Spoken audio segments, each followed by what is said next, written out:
The thrilling matches of the FIFA World Cup 2026 are underway, but what has surprised everyone the most in this World Cup are the associate teams who are playing in the World Cup for the very first time. First up is Cape Verde, or as some call it, Cape Verde.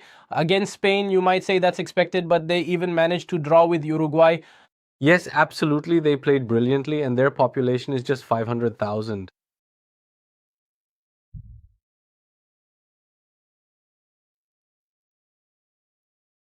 What outstanding play it was today. Uruguay's team is a strong European side with good footballers. Against Spain, everyone thought, well, it was Spain's first match too. Maybe it was just a fluke. But they have truly surprised everyone. At the same time, keeping the goal out, I don't think that's a fluke. Secondly, the way they drew the match against Uruguay and this small country from West Africa, it's an island and they're playing their first World Cup. And now, out of all the ICC teams, they've made it to the round of 32. What you call the killing round, it's also called the knockout round. Their chances of advancing in that have also increased. Meanwhile, Egypt has won its first ever World Cup match in its history. They played in 1990, then in 1986, and again in 2018, but didn't win any of those times. This time they won because of Mohamed Salah. They really celebrated, man. They celebrated a lot. Whether you look in America or Mexico, big victories. I mean, they won by 4 goals at my house. They defeated New Zealand by 3 goals in the first half. New Zealand was really under pressure. Then you can call Mohamed Salah the Messi of Egypt. Yes. He's the biggest footballer. GOAT. He has dedicated the entirety of his professional life to playing in the top flight English Premier League. He has indeed done so. He has played for many years as a truly top tier professional footballer in Europe for Liverpool. His name is incredibly well known and respected across the entire European continent. There have certainly been some major surprises throughout this World Cup. It is clear that Iran has a very strong and competitive team this year. They played against Belgium. They played against Belgium and also competed against New Zealand. They really should have beaten that New Zealand team. I honestly believe this squad is better than the New Zealand side. All right, listen up, everyone on the team. Both matches are now crucial for Iran on June 27th. And it's against Egypt in Washington, and if they win by a good margin, there might still be a chance. But apart from that, the side stories are quite interesting. My dear brother, how are you? The Iranian team, which was not going to play in the FIFA World Cup, they were saying that their matches should be taken to Mexico or moved to Canada. FIFA had refused at that time, but now the 2 matches they've played in Los Angeles.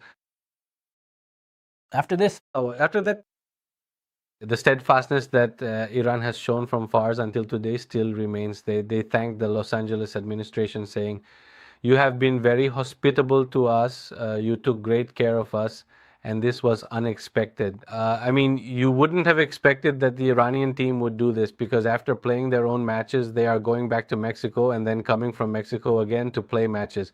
In this context, very good arrangements were made for us. However, At the same time, they also use 2 hashtags that might concern US citizens or fans. Oh, I see now. That is actually an incredibly surprising and completely unexpected turn of events that I certainly did not anticipate happening today, and it really changes my entire perspective on the situation. Saudi Arabia has invested so much in football, but their team lost 4-0. I think it was Spain who defeated them, and the way they were beaten. Despite spending so much money, If Spain didn't perform well in 2 or 3 World Cups, maybe people would have written Spain off. they just write off Spain. But according to that, Spain is a very good team, and look at Saudi Arabia. So many of the world's top footballers are now playing in the Saudi League. Many people know Ronaldo, but there are other top players playing there as well. I have actually heard through the grapevine that Neymar also signed a massive multi-year contract over there as well. This is a landing crew. The Spanish footballer who scored the goal, Lamine Yamal. we're hearing a lot of talk that this is an amazing first World Cup appearance, his very first World Cup. He scored a goal. Very talented. He's being compared to Mbappe, to Messi. People are saying he's as good as Messi. These are big names, and at the same time, now the big matches that are coming up include Argentina versus Austria. And the hope is that. And then he scored 3 goals, made a hat trick after that. Then, At the same time, there's talk about Iraq and France. Mbappe's team, France, is being considered a favorite. 3 teams are being called favorites: Spain, France, and along with them, Argentina. As a fan, I feel disappointed since I'm a Ronaldo fan. At first, Portugal was being called a favorite, but now it's hard to understand what's happening. Man, they have their own team issues ever since coming to Portugal. Because the next one in 2034 will be like this. The one after that will be in Saudi Arabia. So you have to prepare for that. When you host matches on your home ground, your team should also be up to the mark. And I mean, if you're investing so much money in your league, then for the World Cup, which only comes once every 4 years, your team should also be competitive. Iran, for example, even if they didn't win the match, it's not a weak team. Belgium is a good European team. This is considered a good performance for Iran. Similarly, for Saudi Arabia, they need to build a team that can compete after qualifying for the FIFA World Cup.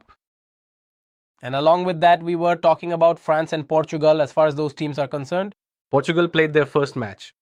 If you look at the minutes, there were 5 or 6 times when the cameraman captured shots showing that they were frustrated. Ronaldo just wasn't passing the ball to them. Even though 2 or 3 goals could have been scored easily, but perhaps from the team's management side, you could say, the team really does not want. There are instructions that maybe the reliance on Ronaldo should be reduced a bit and they should try to score themselves. That's what I feel. Because, as I said, the team doesn't want that, even though they just won the last cup, the Euro Cup, and they've won that too. Ronaldo has rescued the team in many situations. Because you are now 38 years old. 38 is a very advanced age for a footballer. But take a look at this. He's still successfully getting the job done right now. Age is truly nothing more than a number. He is still a fit player. He is among the fittest players in the world. Even at this age, he is working so hard. Recently, he led Al Nassr to their first title in Saudi Arabia. Then a couple of years ago, he won a major title for Portugal. So he has the talent. He also has the hunger. And right now, whether you look at the Spanish League or the Saudi League or even the FIFA Player of the Year award, he holds records in all of them. There's just one trophy missing, and that's the main one, right? The main trophy, and that is the World Cup trophy. Just like Virat Kohli's cabinet is now complete, I believe Ronaldo's cabinet should also be complete. At the start of the World Cup, people were saying Portugal is the favorite, but now it doesn't seem like Portugal is the favorite. Brazil is not the favorite either. We should learn from them, so maybe in the next match, the Portugal team can also make a comeback in the FIFA World Cup.